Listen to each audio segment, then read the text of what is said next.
Hi, everybody. Tito here. I was editing the podcast and I realized that the backup audio actually had a better quality than some of the other tracks I was putting together for the show.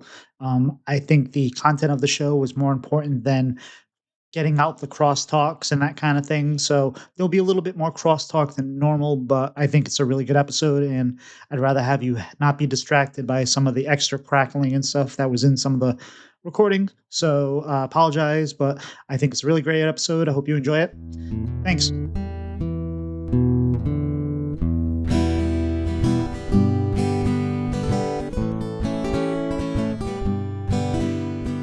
Welcome back to Bread and Butter, where we're serving up the basics for Hearthstone improvement. This is episode 126, and as always, I'm joined by Pilot. A little early today on a Thursday. Pilot, how are you? Doing well. How are you? I'm doing fantastic, and we have not one but two special guests today. We have our returning favorite hunter, aside from our other favorite hunters, but probably one of our favorite hunters. It's Ron Mexico, aka Ron Sabotage. Ron, how are you today? How's it going, Tito? Good to be back. Always joy being on Bread and Butter with you guys. And it's been my lifelong dream to be referred to as one of someone's favorite hunters, so I'll take it. Well, I just realized we also have Sidisi on as well. So, hunter mains, we collect them. So, it's good. And we also have... To be fair, Sid is one of my favorite hunters, so yeah. Fantastic. And he always comes up with some fun decks to play. So, we also have on another returning special guest, PocketTrain. PocketTrain, how are you today? Hello. I'm good. I'm still a bit sleep deprived from the ladder finish, even though it was three days ago. But just working through that at the moment. But otherwise, pretty good. Glad it's over. And today our main topic will be discovers. That's why we kind of brought these two fine gentlemen together, because we figured discovering's hard. In fact, often when I'm streaming, I make a discover choice and Pilot says I hated that choice.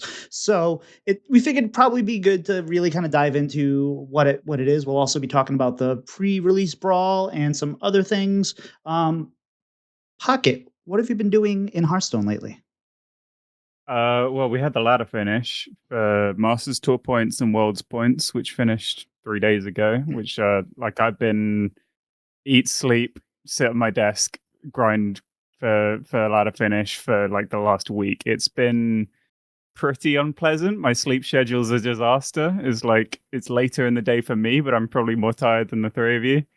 The last couple of days have just been sleeping to get over that 10-hour days for like a week straight of Hearthstone, which has been quite intense. I definitely feel that we did the theory crafting and I did the Warshack route where I did the entire thing from start to finish, and that was 12 hours and that was a grind. It was so much fun. I enjoyed it, but by the end of it, I was, pretty tired and out of it. How was the meta for the ladder finish this time around? Oh, I have nothing positive to say about it. It is in my opinion one of the worst we've ever had for a competitive ladder finish. I absolutely detested it. It was like, I don't know, it felt like a lot of games came down to kind of arbitrary RNG rolls rather than decisions, and also QRNG, and it was a nightmare of a grind. It's like I'm so glad it's over. Games felt very silly and very just little. I don't like using the word, but very little agency, because I feel like it's overused. But I think this is definitely a case of it. Well, you'll probably have some kindred spirits waiting for the new expansion, and I'm looking forward to a new meta there. We'll see how that goes. Yeah, can't wait. Pilot shaking his head. Ron, what have you been doing inside of Hearthstone?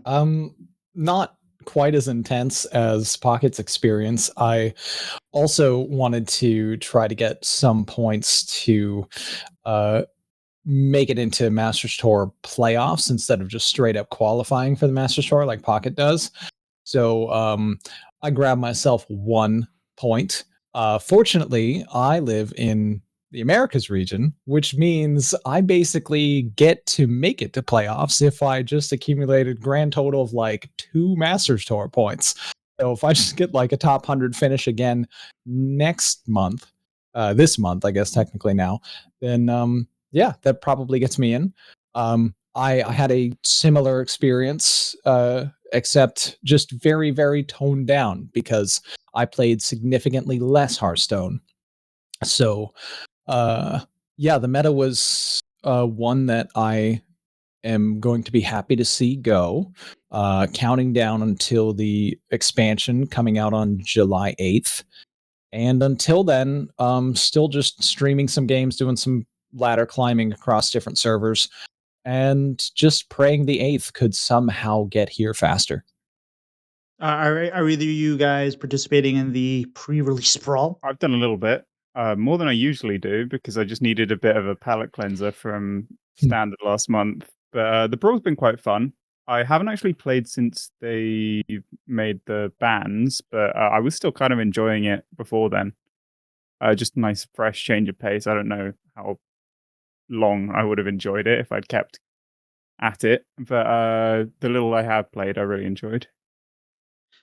Pilot, what have you been doing inside of Hearthstone? A lot less than both of them. I haven't queued any standard games this week, so a little bit tricky to talk about what we've done when we just recorded a few days ago. Have gotten in a couple runs of the Brawl.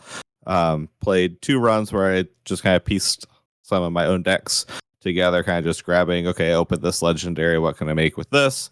And then last night, I had 2 warrior quests to clear, so I grabbed No Hands Control Quest Elise Warrior with the Dragon package in it, and got 6 wins with that. I think all but one of my games were against Paladin, maybe 2. It's a lot of Paladin still. Thankfully, that deck is built to beat that.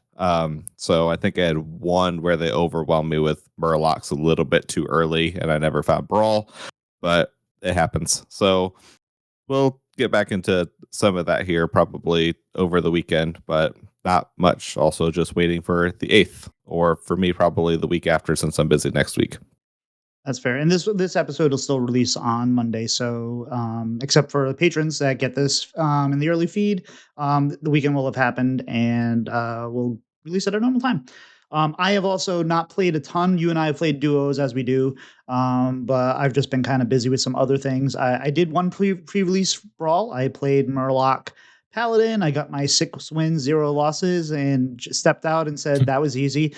That's gonna. I have a feeling that that deck's going to be a problem early on in the meta.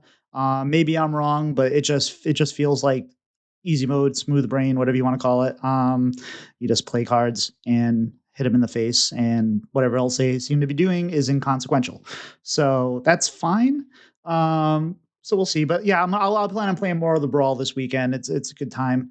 Pocket, what have you been doing outside of the game? I haven't really had much time for that, to be honest. That's I was sort of dreading this question because lately there has been very little life outside the game. Since the Masters tour didn't quite go my way, I sort of set upon myself to fix that and like improve to a standard where I'm okay with, and that has resulted in a lot of prioritizing Hearthstone above all else really lately. Before the Masters tour, I was doing like a fair bit of running and rock climbing and stuff, and those have been like my go-to hobbies recently. But like, yeah, in the immediacy, it's just been nothing but Hearthstone for the ladder finish, and trying to get myself back in shape from a disappointing Masters tour, I think. Honestly, I really think that if you've won a Masters Tour for the next 3 years or some number of years, you shouldn't have to qualify. You should get an automatic invite like they do with like golf tournaments and stuff like that. You're the world champion, you come. That should be how it is. And you've already done the work. Like they shouldn't make you do the work again, at least for a little while. No, I wouldn't argue against it. You see, then though he would just show up super rusty, and actually, it's for the best, even though you're gonna hate it. But you'll if you're forced to play extra Hearthstone, your instincts will be sharp. I think this is my best shot of doing well at Worlds, being forced to play more Hearthstone than I'd like. Otherwise, I'd just be out of practice and taking a bit too much for granted. Yeah, and what, like doing healthy things with your life, like exercising and spending time with friends. Oh my god. It always feels wrong when I do it, so it's better to be back to my roots. Right. And then you go outside and Back to your cave you go. what's this big yellow object in the sky? Um, so We don't Ron, get it's along. Ron, it's outside of not babysitting puppies. What have you been up to in outside of Hearthstone lately? Yeah, that's been nice actually. The dog was a terror, but those days are behind me now. I actually haven't had a whole lot going on lately. It's just been sort of a typical type of stretch. Not too much Hearthstone, not too much other stuff. Trying to go out and get some fun things planned. There's a vacation coming up for me and Michelle that we're really looking forward to. It's actually going to be our 16-year anniversary, and we were planning a trip to Washington D.C. in the somewhat near future, but nothing too exciting before then. Just counting down till August when we make a little trip. Very nice. How about yourself, Pilot? What have you been up to? As a teacher, I am not trying to count down to August because I've been kind of taking this last week before band camp startup, get some more stuff done around the house, try to get some of the last little work that I need done. Still kind of behind on that, partly just because there's been just some chaos staffing wise, we'll say, at school, to where we've been fighting with whether we're getting a support person for the music department, an open position filled or not, and that's been dragging on for like 3 or 4 months now. So every time I go into school to get work done, that comes up, and then I'm just so frustrated I can't think straight, and angry with that, so then nothing gets done. So I've got a lot of catch up to do next week, but that's okay because I work better when I procrastinate most of the time. So just kind of Nice. yeah, just taking the last little bit of time before marching band camps come and make me regret my sleep schedule when I have to be up at 6 o'clock in the morning again. That's fair. And my sleep schedule's been messed up, and I don't know why, because there's been nothing to make it messed up. It's just I haven't been able to sleep, so that's led to a couple more games of Civ. So we've won with a couple more leaders there, and we're just moving on. Hopefully, we can regulate things right now. Um, our puppy that we were talking about, that we are currently fostering, has to go back to the foster place right now because they have to go to. There's all these things with the vets, and we can't bring it to our vet. They have to bring it to their vet, and it's all this thing. And I'm hoping that the dog doesn't feel like we've abandoned it because it has to go back. So it's this whole thing, but hopefully everything works out. Because she's a good pup. But we're not here to talk about that. We're here to talk about Hearthstone, and we have some news already. So, Pilot, what's in the news this week? Yeah, so a couple bits of news. The pre-release brawl is out. By the time that you're listening to this, it'll be over or almost over. But we did have a couple of changes there to where we've all, I think, talked about Paladin a little bit with the brawl. Imbue Paladin was pretty strong for people playing with no new cards. So they did ban the 2 class-specific Imbue Paladin cards, as well as Ursol, because people were dying a lot to Ursol and the renewing flames or whatever it is, that the 5 damage twice lifesteal was pretty strong. So they did ban those. I still ran into plenty of Paladin and still plenty of Imbue Paladin just playing the neutral cards. But we've kind of already talked about a little bit, to where I think Tito and I both talked about what we've been playing. What did you guys end up playing in the brawl? I actually wound up playing Quest Hunter. So that was fun and interesting. Not quite as strong. I played it when Paladin was still everywhere and hadn't been banned. I wound up getting 2 6-win runs out of it, which was cool. It was challenging because Paladin was everywhere, and I wound up playing like a decent amount of brawl runs. And from what I remember, out of all the runs, I wound up with 12 total losses, and 9 of those losses were Paladin. It was just like, yeah, they're gonna do the thing and they're gonna be invincible. So it's really nice that they actually wound up banning the biggest imbue offenders. Of course, we'll probably just get overrun by Murloc Paladin instead, which will most likely be, too strong compared to everything else. I kind of stopped playing Brawl after that. I played like a little bit of, I think there was like a Menagerie Demon Hunter that I did a 6-win run with, and then like a different hunter deck and a druid deck that I got from Pocket actually, and that was about it. Yeah, the druid's pretty much all I played in the brawl. I did like 6 or 7 runs, and I went 6 wins all but one time. It's like the quest druid. It feels pretty nice. It's like it's not really that linear like a swarm deck. There are like little combos you do to fill up the board at certain times. It's the best card in the deck, I think, is like the 2 mana. I don't know what it's called, but like it summons 3/2/1s the next turn, start your next turn. Mhm. That thing is absolutely busted in the deck. It just unlocks everything. And yeah, I just like playing some token druid again. It's been years since we've had a deck like that, I think. And it was nice to get a little bit of nostalgia, and it's quite strong. I don't know how much it's gonna hold up on release day, but hopefully there'll be some better cards available than running Murloc Tidehunter and Druid when we have access to all the expansions. You mean you wouldn't run that card in just multiple Probably not by set choice. standard? Shocking.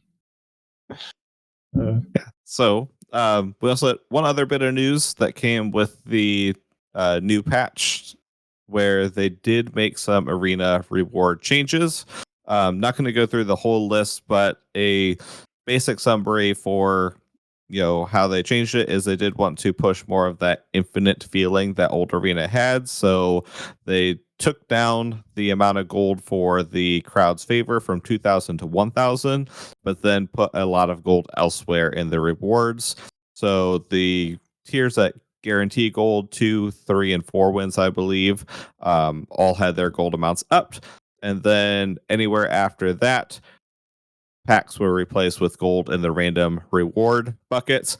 So you're getting fewer packs after 5 wins, but if you're getting the gold from the random rewards, you're getting that to where if you're hitting gold, I think now you're replacing your tickets at 5 wins instead of 7, somewhere around there. And then they also up the number of tickets at the top end to where 10 and 11 wins give you 3 tickets and 12 wins give you 4 tickets, which would be 2 runs for that 4 tickets. So redistributing, still taking feedback on that, but I know that's something that we had talked about and alluded to a little bit, so wanted to give an update on that. So it's better for, I think, the general arena players, people who are doing mainly arena, to kind of keep that infinite run, a little bit less if you're playing it just to grab packs, but I think that is the minority of the player base for arena at this point. It's a nice update. I actually dabbled in a little bit of arena too recently. The only thing I can say about it really is if you want to play Demon Hunter in arena and you get offered the quest from the new expansion, you probably shouldn't take that. Not so good. Turns out, it just really doesn't do a whole lot. I actually had a run. I packed the entire deck full with like 2 damage effects and 2 attack minions and so on. Completed the quest reasonably quickly.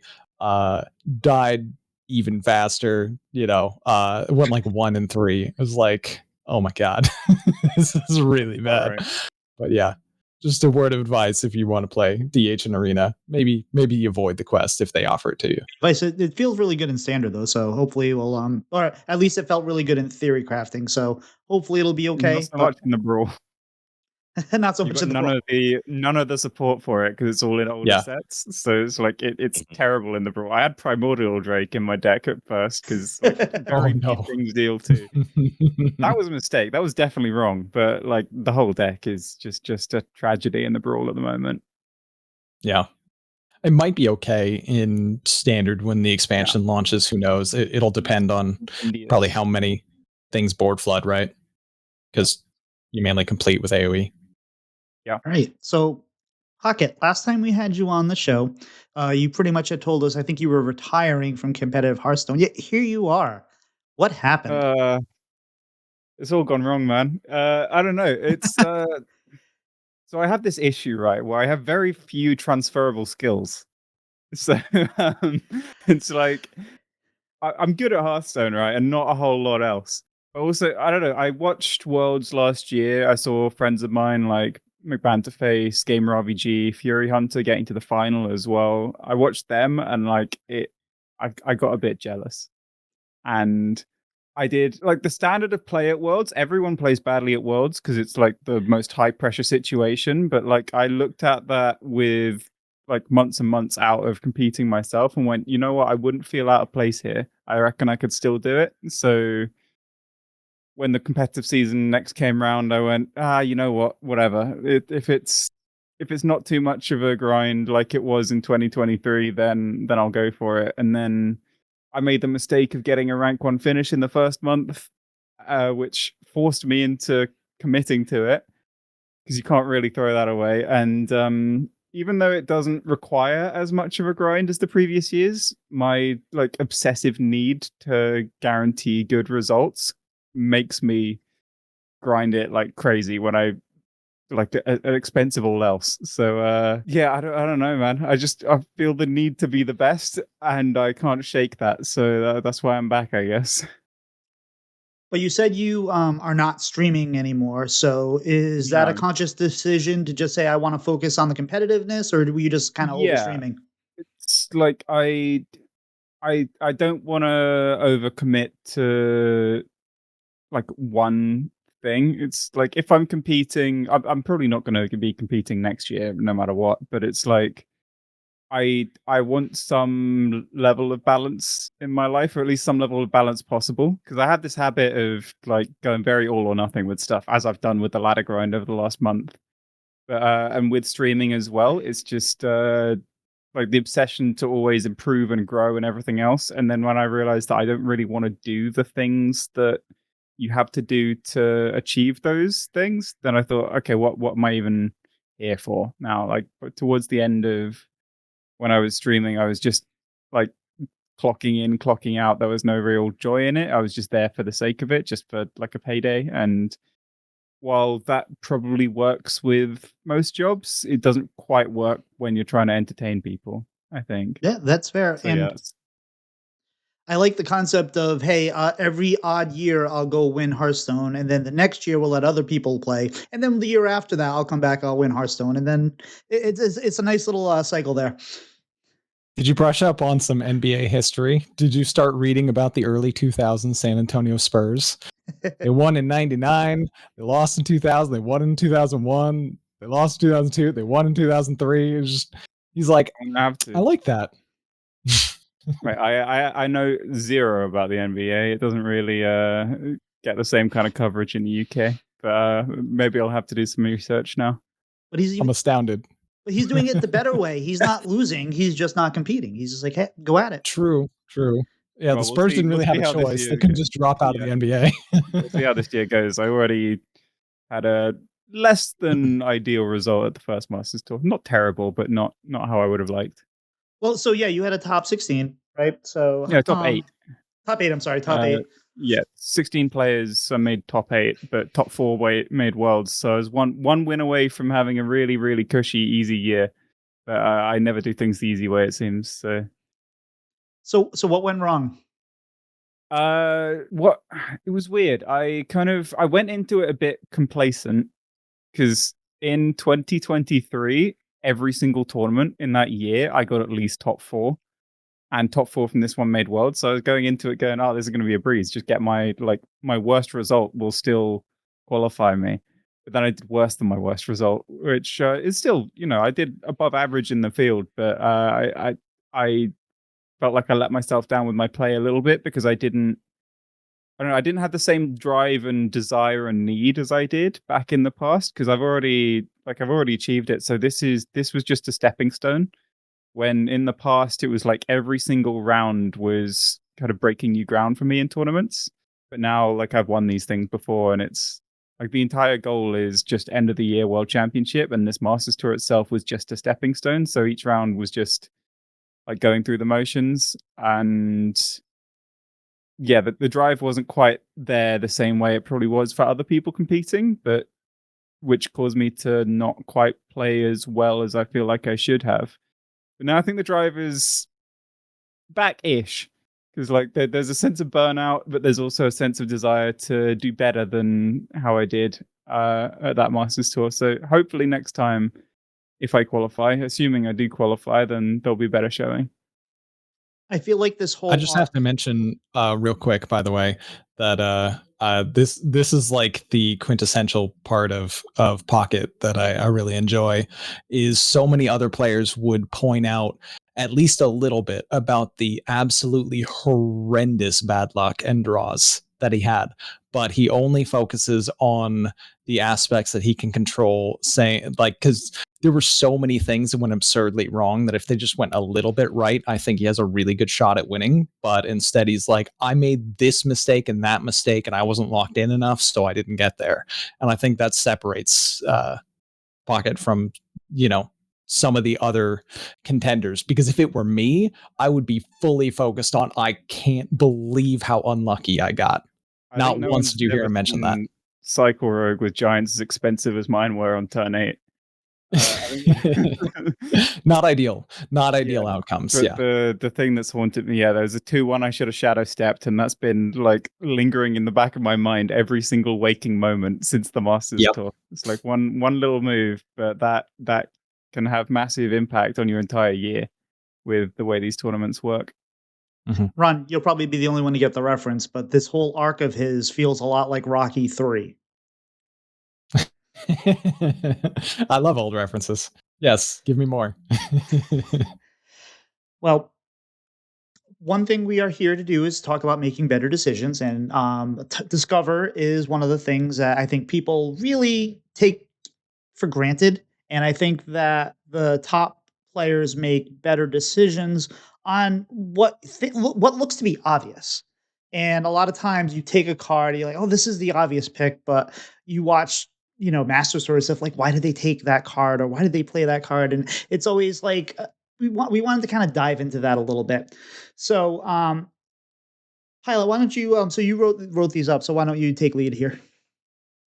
Yeah. So, split this discussion up into kind of 3 main points of want to talk a little bit about what type of decks you're typically trying to put more Discover cards in.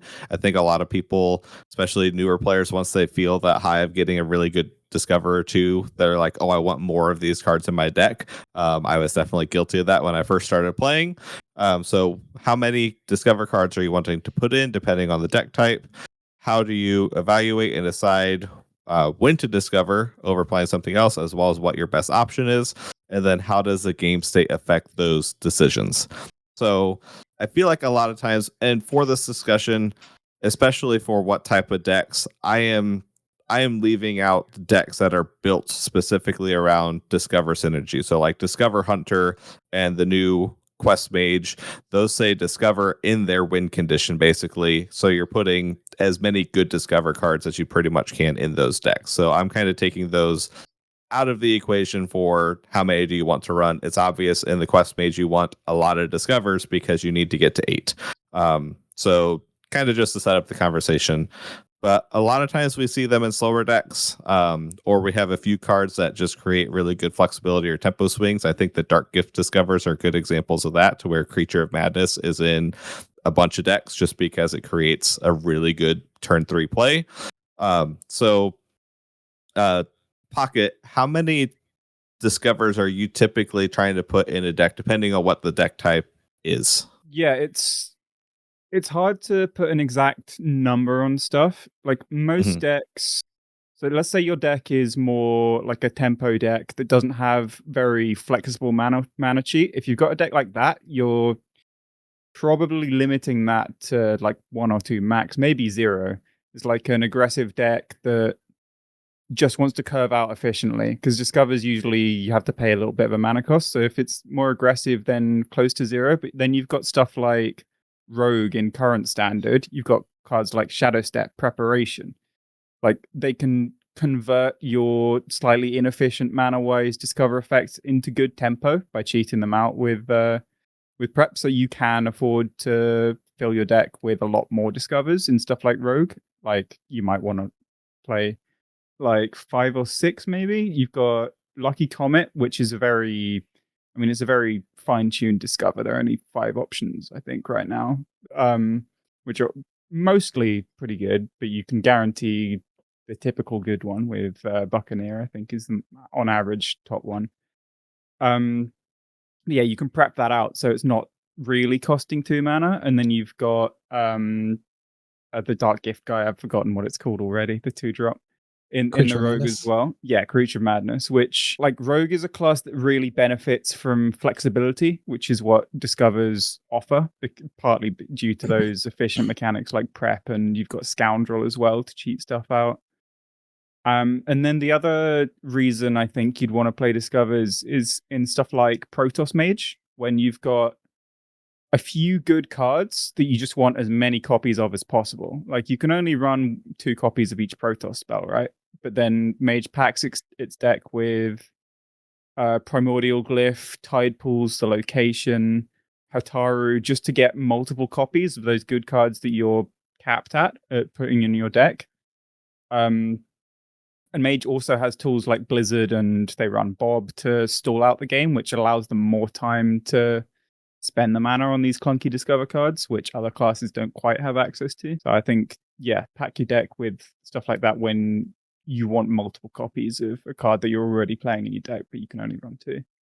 Do you think that a lot of people kind of make a mistake of running too many Discovers typically? Hearthstone's a very, very tempo-based game. So if you play too many Discovers, and you're just sitting there discovering card and your opponent puts some minions on board, they're going to slap you in the face and you're going to die. So I think Discover is good in moderation, but if you need to first and foremost address the board. Don't just sit there letting your opponent hit you. How about yourself, Ron? I think Pocket covered it really well. I was also thinking pretty much Rogue is one of the main ones where you want to have a little bit more Discover, just because, well, like again, current standard Rogue is very weird. It's like a jumbled collection of cards that scrambles to find a way to win the game, and usually it's off the back of some kind of RNG effect that you can just lean into,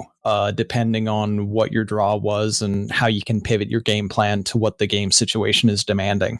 So sometimes that might mean just playing Observer a bunch of times and bouncing it and keep doing that because it just disrupts your opponent. And that in and of itself is not going to win you the game because it's just a 2-2. But if you pair that with like some good Discover things, like, oh, I hit a really good one off Creature of Madness, and now I also found SI off of Comet, and now I can bounce the SI and do more damage, and that gets me to the Scoundrel turn, where then I can play like Ziliax to have an overwhelming board, or like Farak to just do crazy stuff and win, or Ashamane to take their deck, like, and then have it cheaper and beat them with it. Rogue does weird things, and Discover helps you do those weird things to get to the explosive turns where you can win. One of the other ones I feel like is kind of an interesting one is Death Knight. Since there's a few different ways you can go with Discover, depending on the type of Death Knight deck you're playing. Even a Menagerie Death Knight will typically run the 2 mana Frost damage and Discover card, and that can be huge in terms of how you can pivot to what the game demands. There's defensive tools in Frost. There's also really aggressive tools in Frost, so you can find different ways to kind of get yourself in a better spot. And it's less common, probably just straight up wrong in almost every case, to run like the Hematurge in like a blood focused Death Knight, but it is still an option some people could explore. Just, hey, sometimes you might need some extra super defensive cards or something else that leans in more to the direction that you're going with the deck. So in general, though, like what Pocket is saying, if you go too hard on the Discovers, you're kind of just falling too far behind. So you need some other tools that help you get to that point where you can really maximize the effectiveness of it. That's why Discover Hunter, for instance, has, 0 mana 2 4s. I wish they were 2 5s that you can play with Taunt. And you can get multiple copies of, so it kind of alleviates some of the falling behind that you get from that situation. The new Mage, of course, will have plenty of other things that can help. And then in in the other mage, the Protoss mage, you've got like, oh, just simply discover the good ones from your curated discover pool, right? Like if you're playing Protoss mage, just keep discovering the armor gain that discounts your Protoss spells. So you just play it over and over and over again, and then they'll never beat you. Yeah, I think the targeted discovers like that always change the equation too. I like the Death Knight reference because, especially when those pools are very limited with, I'm only getting a frost spell, or I'm only getting or a frost rune, or only a blood rune, or like mage tide pools, with it being 3 costs or less, you can have a pretty good shot at what you're looking for, which those, I feel like those always bump up a little bit on if you're debating running something, you're probably more okay running that over just a general like primordial glyph or whatever. So when we are in the game and you have the option of discovering your card, typically, Ron, what are you looking for, like game state wise, for okay, I'm going to go ahead and play this discover card, other than, oh, I have 2 mana and Creature of Madness is my only card to play, I might as well play it. So Right. if you have the options, when are you looking to discover compared to playing other things? I mean, generally, like with most Hearthstone turns, for me, it's pretty much a simple calculation to begin with, where you just look at your mana cost, or your available mana for that turn, and you're like, how do I most effectively spend my mana on this turn? And it's going to depend on the game state and your hand and what your board looks like. But in general, I'm usually just looking for more tempo. Most decks and most situations in Hearthstone just call for what's the strongest, board state type of thing that I can do this turn. And that'll vary if you're playing a deck with maybe a different style or win con, but the majority of the decks that I like to play are typically proactive, so I'm looking for some kind of proactive solution with a Discover. And I would typically wait to play that Discover card as either a way to fill out my mana cost with another card that I might want to play, or just hold back completely if I have like a stronger play that is, I can just play, say, X and Y minion that spends all of my mana, and then next turn I'll probably do the Discover. But I'll reevaluate if I top deck a card that might spend the mana more effectively and just save this Discover for another thing. So it's sort of like this is my last ditch effort to do something if I'm like void of context. Otherwise, I'm looking for a Discover option that helps the probably bad situation that I'm in that I need to recover from. So, hey, none of these cards in my hand are going to help me with this really dangerous spot where they're gonna kill me. So let's discover a card that helps me not die type of situation. It just branches from there. Yeah, Okay. I think the general idea is you probably want to discover as late as possible if you've got other plays, partly due to filling out your mana cost and doing something immediately strong on the board, but also the later you discover, the more of an idea you have of what you actually need, because the board state will evolve and everything, and then you'll be posed with an immediate problem, and you'll know what you need to address that situation if you're discovering on the turn you want to use the card. But that does also have the drawback of you might not have as much mana to do as strong an immediate effect on the turn if you are trying to be reactive. So it does go both ways. Usually, if you can impact the board straight away, do that, then discover later, and you'll know what you need to discover because, yeah, this is my panic button. Or like sometimes you'll be a bit mana starved and you're looking for something specific, like let's say Blizzard, for example. And let's say you don't have enough mana to discover it and play it on turn 6 with the card you're playing. Maybe you're expecting Cult Neophyte or a Resistance Aura or something to block it with your Primordial Glyph, so you're going to have to discover a turn sooner.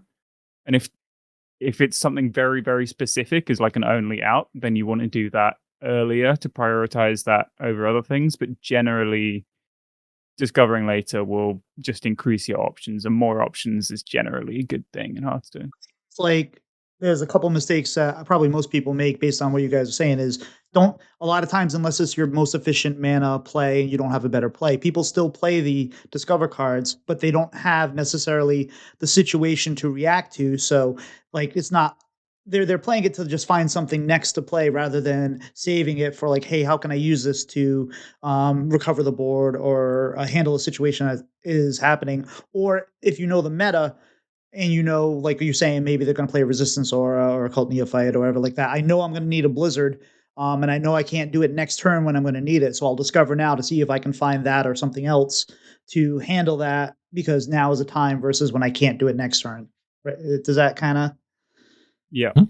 I think the main one that sprung to mind is because I played a bunch of Protoss Mage last month, and the main one that sprung to mind is when you're on turn 2 and you've got both Primordial Glyph and Shield Battery in your hand, then very, very, very often the best one to play is the Shield Battery, even though it doesn't seem to immediately progress like anything. Like, you don't know what you're doing next turn, but let's say you hit a chrono boost off the top of your deck. That's the dream scenario. You can also still discover it off the primordial glyph if you've already played the battery. So that's not a problem there. And then also, like I said, if you're saving the discover effect, then you'll know more likely what you need over over other stuff if you haven't played it onto instead of the battery.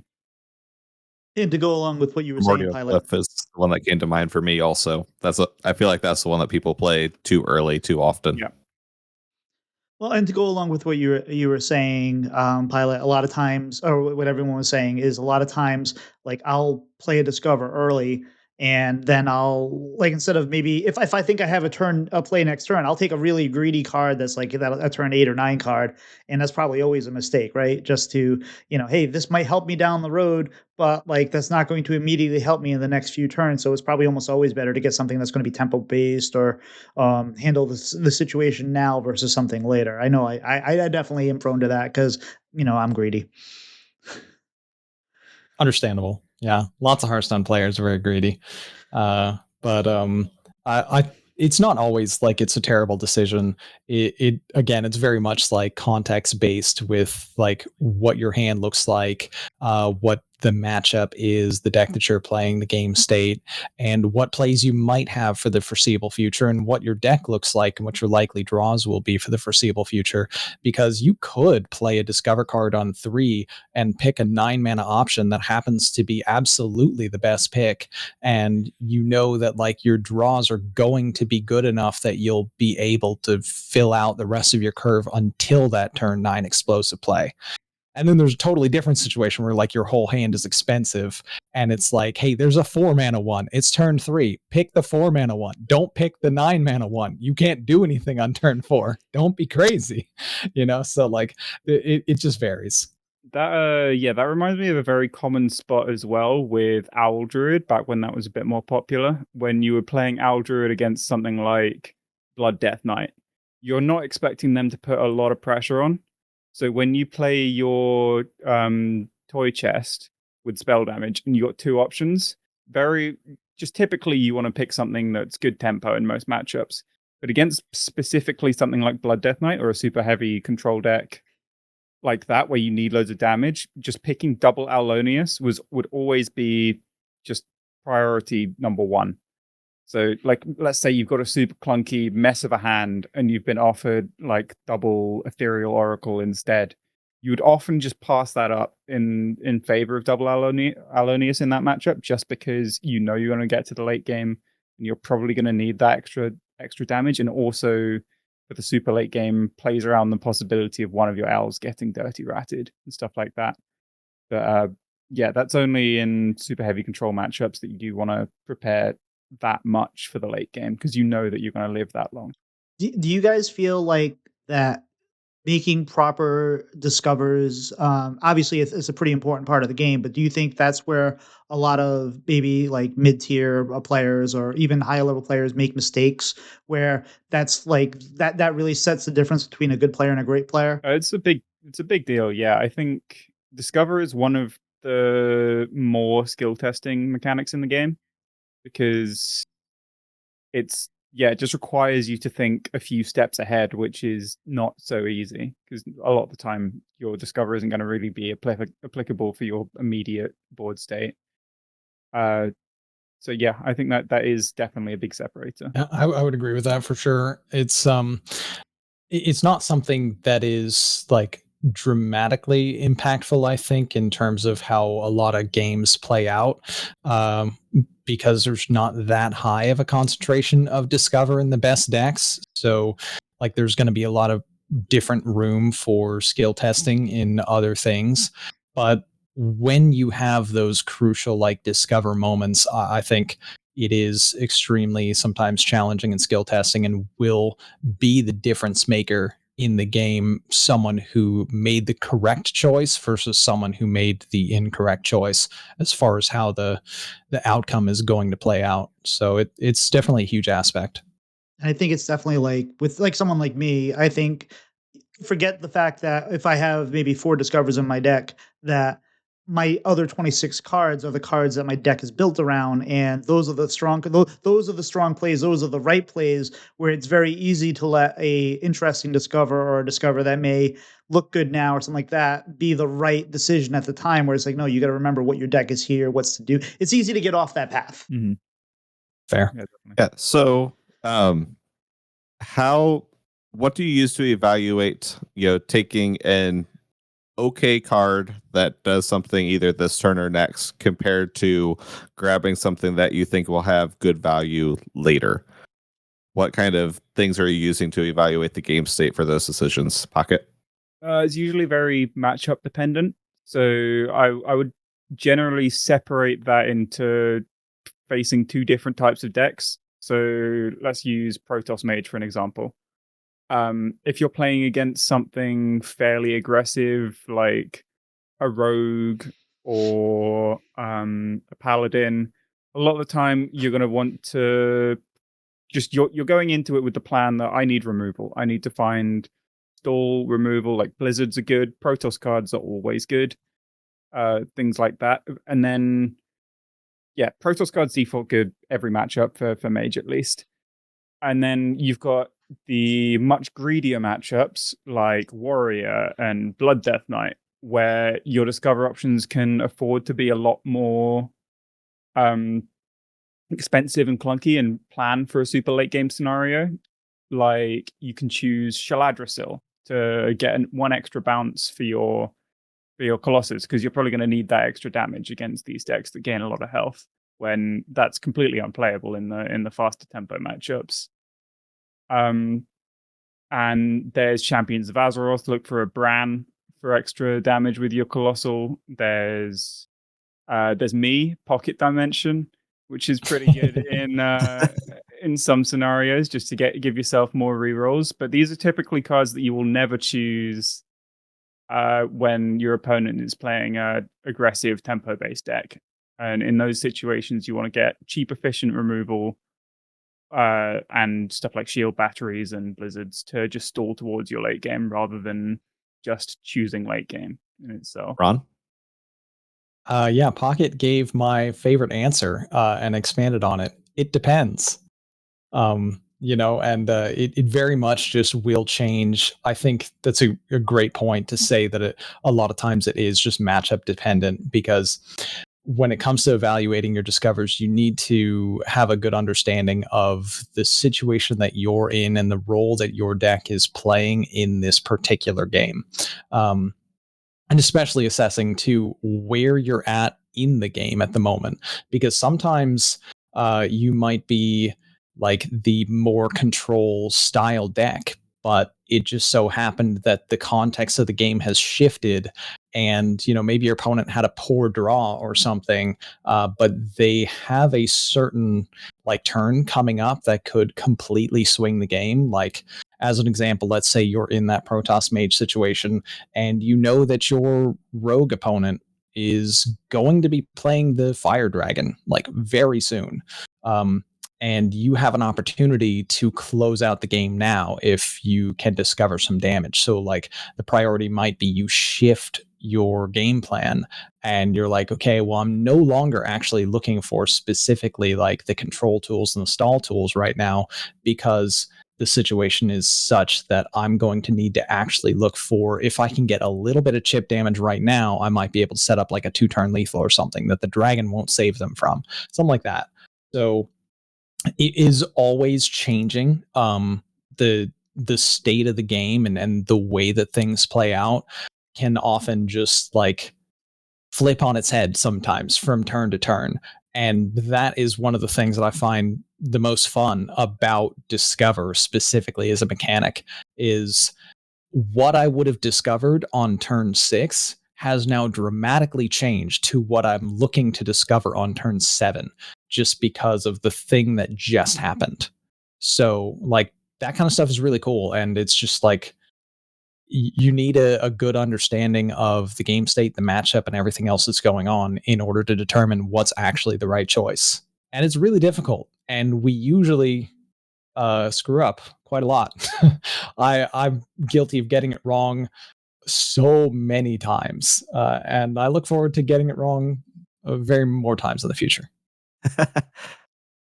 And I think Pocket Yeah, brings up a good point with the like. No, I think you need. I think a lot of people don't necessarily know what their chances are of getting something that they need. Like, hey, Mhm. what is the likelihood of me getting that blizzard? And if the likelihood is not good, then maybe I should make another play, because if I get it, great, it works out.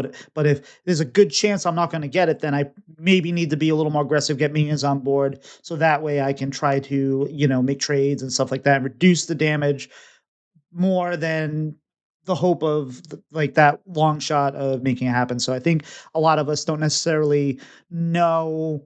I mean, we have an idea that, hey, there's a blizzard in there. Maybe we'll find it, but is it really? Am I really going to find it, or am I just going to find a bunch of crap that I'm not going to want to play anyway? So I think that's an important aspect right there too, and that's one of my favorite parts of like watching the Masters tour too, or any kind of competitive Hearthstone, is when like you sit there and the casters would be like, oh, clearly we're going to take this card right here, and then they pick like this like off the wall choice that ends up paying off 3 turns later, because it was like, oh, they're thinking that much ahead. And yeah, I could have played this card to handle the situation now, but they know, hey, it's only 5 damage I'm going to take. I can weather that and then move on. And then this card later makes a decision. So I think that's where it really kind of, where you guys excel at these kind of things.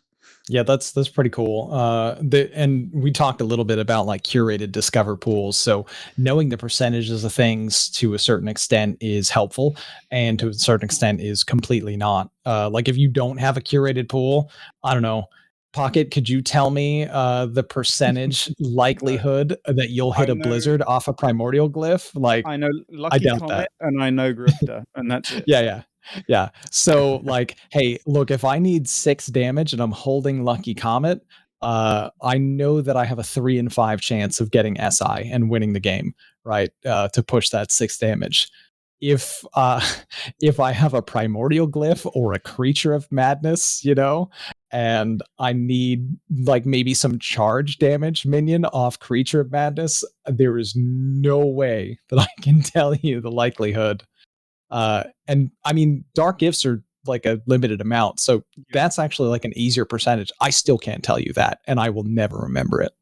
I should know this as well for Yes. tournaments, but I just Yes. don't. No, it's important information to have, but I I'm know. not going to Yeah, retain it. like with repetition, you build a sort of like your experience of it will kind of subconsciously build an idea of what the discover pool sort of feels like, with how likely it is to offer you a certain thing for each scenario. So it's like, I think my main skill in Hearthstone is that I get loads of reps on different decks so that everything just becomes like natural for me. So like the more you do it, the more you'll get to grips with like how the discover pool really works. You're gonna screw it up at the first few times, and eventually you're gonna go, oh yeah, usually it'll give me something that on average deal, let's say 2 damage to something on the board, something like that. And yeah, that familiarity is quite important, I think, with using discovers, because you're just gonna get surprised the first time you open each of these boxes when you've never seen any of the options before.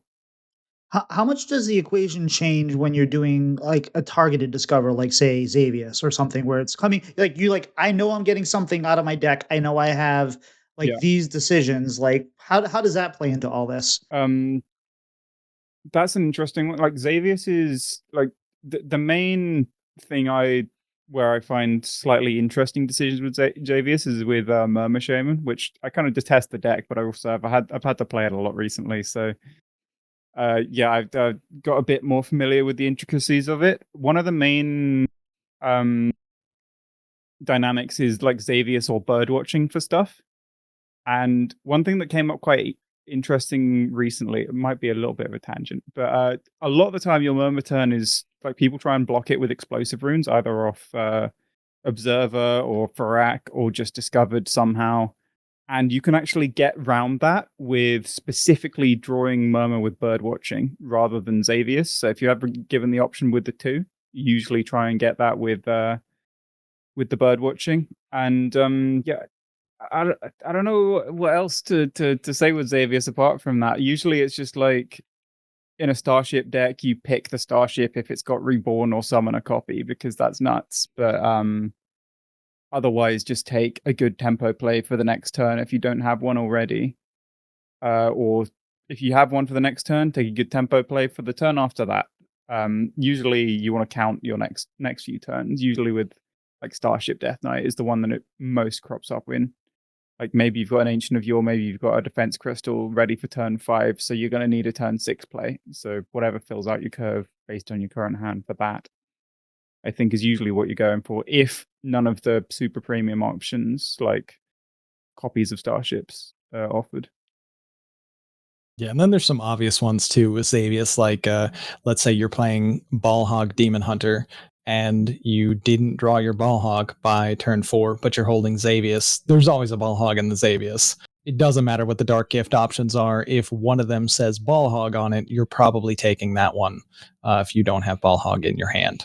But otherwise, you're looking for, like, hey, I could take the Fell Hunter that copies itself or has Reborn or something, again, like the premium Dark Gift things. Occasionally, you might have a different deck where you're playing Xavius and he offers Charge on a minion, and you're like, ooh, I want that. So that kind of stuff. And that might be a tricky like bait type choice too, depending again on the context of the game, where it's like, well, there's the good card that I need, and then there's the card that has Charge. So what are you going to do? Well, and that's Comes kind up of quite where often with sorry. I was going to say it comes up quite often with Kill Jaden as well, like the Xavier stuff. Usually, like the only charge card default is Doomguard, so you'll get offered Window Shopper and stuff. And Xavius is basically always the premium option if you get offered it because you can just search your deck and give anything charge, or Super High Roll, Wind Fury, Doomguard, stuff like that. With the Kill Jaden board states, because like a lot of the time you'll play a Kill Jaden mirror with a control deck, and it just comes to who manages to either stick the most damage or do that extra little bit of burst when you're trading and going even on board. So going Xavius into charge minions is really, really good for those situations. and I use Xavius as an example, but I'm more like also just talking about like, hey, I have a limited pool of cards I know are good based on what I'm doing, Yeah. so I can discover. Even it's like with Discover Hunt, you get more copies of the things and all that. So just kind of figuring out how to best take advantage of those discover options. Where like you were talking about the Murmur, taken with the bird watching, it makes sense to get that one extra health if they're playing secrets and stuff. So those are the kind of interesting decisions I think are great. And we know Ron favorite deck of all time is Murmur Shaman, right? I think I might have less than 5 total games on Murmur Shaman. So yeah, obviously it's up there. Yeah, those curated pools are really interesting, even in some of the faster decks. So where I was playing that Frost Death Knight a lot, and I had plenty of times where Frost Strike gave me the choice between Corpsicle or Eliza, and I look at my hand and say, they're not going to build a board. I have 2 Ghouls Knights. Let's make this a Fireball or a Fire Blast. And Pyroblast, there's a name. and being able to see. But sometimes there's plenty of times where I took that and then something changed, or I was set up to play the Eliza and then they drew 3 dragon portals off the top as Imbue Paladin, and now I've got to answer that instead. And I think we've talked about it in previous episodes of that skill of being able to play in your turn. That's probably the most important skill, to be able to figure out your discovers correctly, knowing what are my best plays from now to 2 turns in the future, and being able to see how all that changes is going to make you discover better. The point, by the way, reminds me of an interesting skill I feel like that exists in Hearthstone 2 for some of the better players, where like you can talk about discovering for the future as this could be better if this thing happens. And then also there's the recognition that, hey, if my paladin opponent happens to pull like a bunch of really strong dragon portals off the top of their deck, I'm never beating that. So I shouldn't pick the thing that tries its hardest to beat that thing that happens. I should make the decision based on the assumption that this isn't going to happen. Because if it does, I lose the game anyway. So I'm not going to waste the pick on something that is a lost game. And I feel like a lot of people, myself included, fall into that trap where it's like, oh, I can have this answer in case the worst case scenario happens. If the worst case scenario happens, you're done. It's over. Yep. I think that's one of the most common mistakes that slightly lower level players make in Hearthstone is just accounting for your opponent high rolling. They're going, oh, they always have it. They always have the nuts. Like, if that's not, first of all, that's not true. And if that is true, then unlucky, you lose. Don't pick cards that assume that happening. You need to picture what the game looks like when you win, and then play for that. Like, build that win that you pictured in your head, rather than going, my opponent's going to get lucky. What can I do? If they are going to get that lucky, then you can't do anything. That's just the way the game goes. There's also probably a little bit of a flip side to that, right? Like 100% agree with what you're saying, but like if you're playing playing against a ball hog, and you are offered a like a transmute, a sheep or something, or a hex, you probably take that, right? Even though it may not be the most optimal thing. So. Oh yeah. I mean, if a bullhog's becoming a frog, then that is definitely a game you're probably winning. But if it's like the Imbue Paladin situation where they've just drawn all the portals off the top and you have to spend your whole turn dealing with it, then that's probably not a game that you're going to win. Yeah. So, any other things, advice, general thoughts that you want to add on discovers before we move on? Nothing springs to mind immediately. I kind of waffled a lot every time I open my mouth, so I hope I've covered everything. Just the usual thing that I'll say in almost every question you guys give, which is it depends. Just try to make sure that you become more and more familiar with when you need to look for something like that and what the game situation demands for the choices that you need to make. You're typically prioritizing your non-discovers over your discovers until it's either like a panic button or something else that either, especially with curated pools, but even if it's not, just this is the time that this discover can have the most impact for me in whatever branching way that might be. Look for ways to identify that and then get better at identifying that and repeating it to where it kind of becomes more and more like second nature. Right. Oh, yeah. These are all things I need to work on. Tempo good. Tempo good. I will say my favorite discover right now is the 4/5 that goes +4/+5 that goes on top of your deck, whatever it is, because that feels like it's almost always a good turn 3 play. Yeah, it's really good off Creature of Madness. Yeah, I keep losing to that. I always want to be drawing a card, but in Rogue, it's just really, really often the best pick off Creature, at least. So if you like the show, obviously please give us a 5-star review on Spotify or wherever you do. If you can give a verbal review, that helps people find the show. But again, we just want you to tell one person. We're not a pyramid scheme or an obelisk scheme. You just tell one person, hey, listen to Bread and Butter. They have great guests on, like Ron Mexico and PocketTrain, and like you want to hear this kind of stuff because we want to they're spending their time with us and giving up a couple hours and right now Pocket could probably be grinding on the ladder. In fact, he's probably grinding on the ladder at the same time. But No, I can't do that right now. and Ron could be sleeping later because we get him up fairly early. So they're giving their time.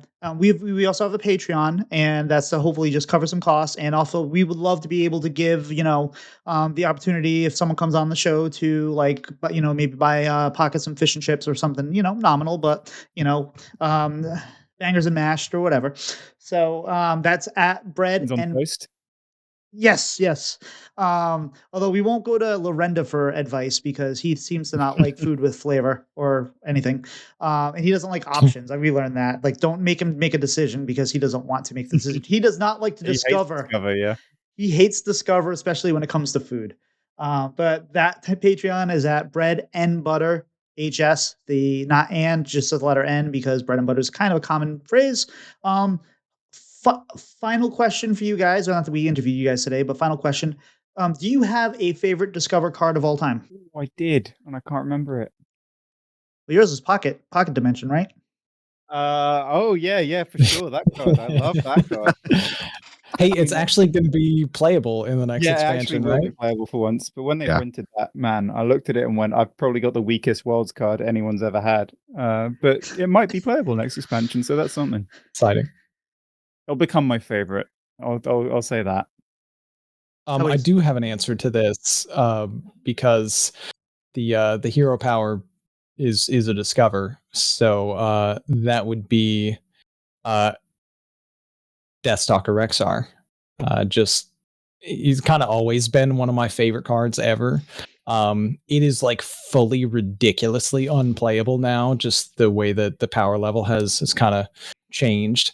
But in its time, it was incredible. I loved making custom zombies. It might actually, maybe it doesn't even say Discover on it. I'm not sure. It might just say like crafted custom Discover. Craft. Yeah, so maybe that's cheating as an answer. In which case, I'd probably have to say Exarch Niel because it still doesn't itself discover, but it makes your hero power discover. So maybe that counts. Otherwise, I have two cheating answers. I remember my actual favorite, and it's Sister Svalna because of the Infinite Svalna Priest, where you just like the APM turns, where you just animate dead the Radiant Elemental and just go infinite and try and OTK your opponent or just like animation lock them out of their turn. Stuff like that. Just horribly degenerate stuff that I used to enjoy doing, but we haven't had a deck like that in a while. I'm going to make sure that after this, I tell everybody that PocketTrain came back to competitive Hearthstone because he did not like his card that he got for Worlds, and he just wanted another shot at a better one. I have said that to people. Nice. Actually, so I did have one question. I'm going to bring us back to the Discover real quick. I know we've been here a little while, but one of the more interesting cards that we got with Discover options, and Ron, you made me think of this when you brought up Deathstalker Rexar, is the Discover a location, a custom location. So is that a good card? And how do you think, if it is a good card, how would you think to take advantage of that in a way that would make sense in order to for it to be a good card, a good options? Like, what's your plan there if you have any? I have no idea if it's going to be a good card or not. It might be like really insanely good. It might be unplayable. It does require a very specific deck building requirement that looks bad, like very restrictively bad. But the custom location could be like super good. And, there's 3 different mana choices and a whole lot of different branching options from that. They look powerful. They look like reasonably good. I think you can definitely build a deck around that, but I'm not sure what that deck looks like yet. And I don't know the power level of the location itself, but the potential of it is there to be like really incredible. So I'm looking forward to someone who's much better than me at the game find a deck that this card will work in and see if it's something that I can play around with and have some fun with. But definitely the potential is there. Whether or not it's good, I feel like anyone who tells you they know prior to the expansion getting released is lying to you. Any thoughts, Pocket? Tell us it's good. Tell us it's bad. Tell us you know. I'm going to be honest, I don't even know what the options in the location are, but I do think it will generally be played in slower decks that most of the time will run the Ceaseless Expanse because it's such an easy one card requirement for a weird mana cost to put in your deck. So, like, generally, I think Elise will be put in slow decks, like control stuff that can afford to play Ceaseless and some heavy hitters with a bunch of removal so that you can actually survive the slight tempo loss of playing I don't know the stat line, but it's not a great one for a 4-drop. Yeah, I think a lot of it'll be like control decks with Ceaseless, maybe like Warriors, maybe Priest, stuff like that. I think will be the most likely users of the new release. Yeah, Fair enough. she's in the Brawl deck that I was playing, and I think the only five might be Brawl.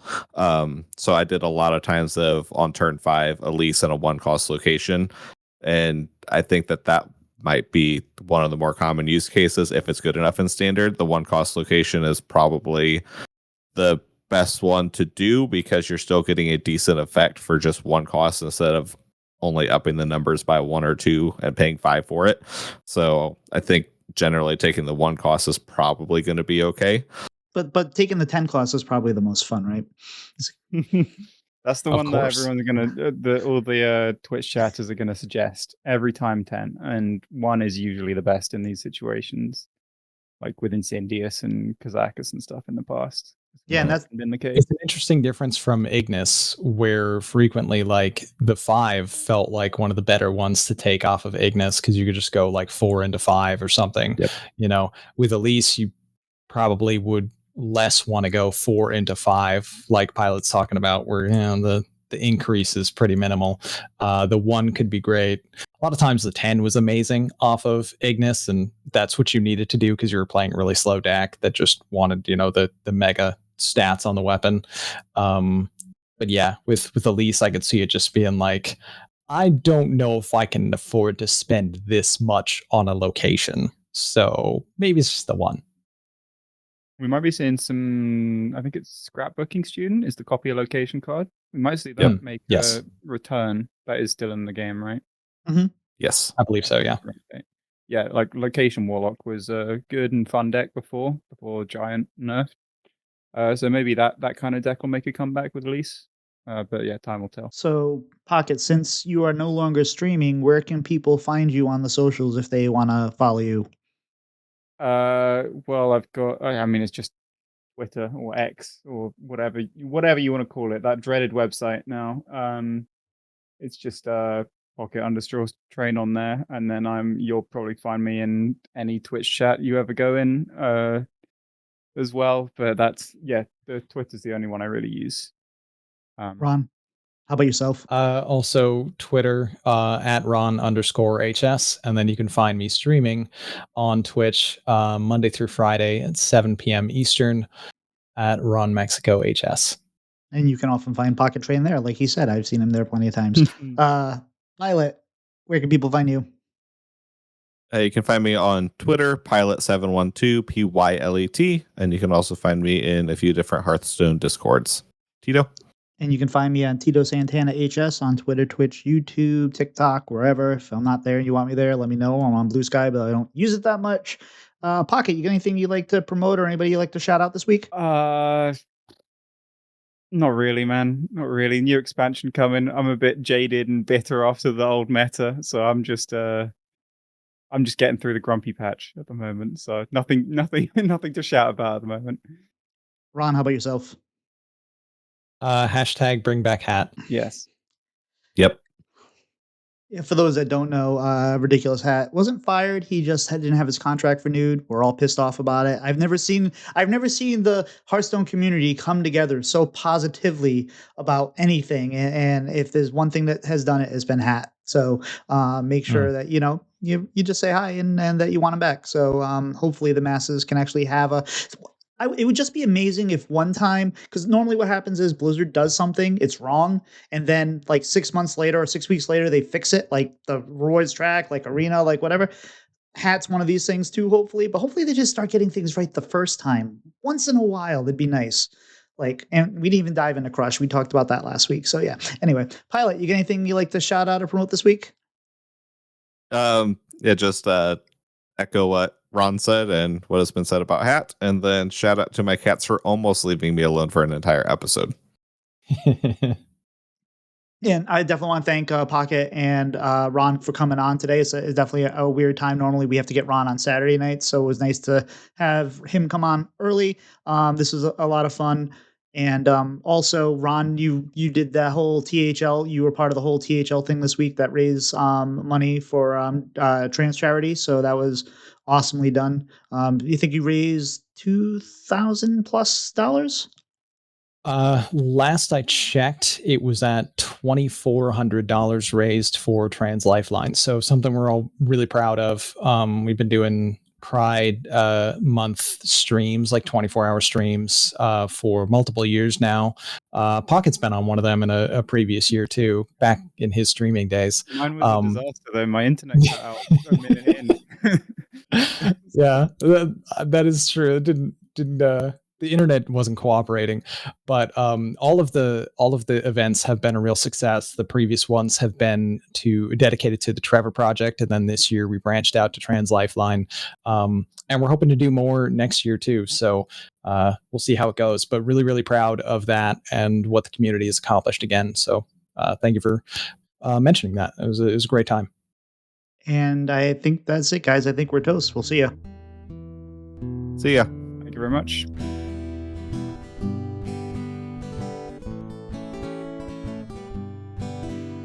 Slide two brothers meet one another when they slide up to the mic.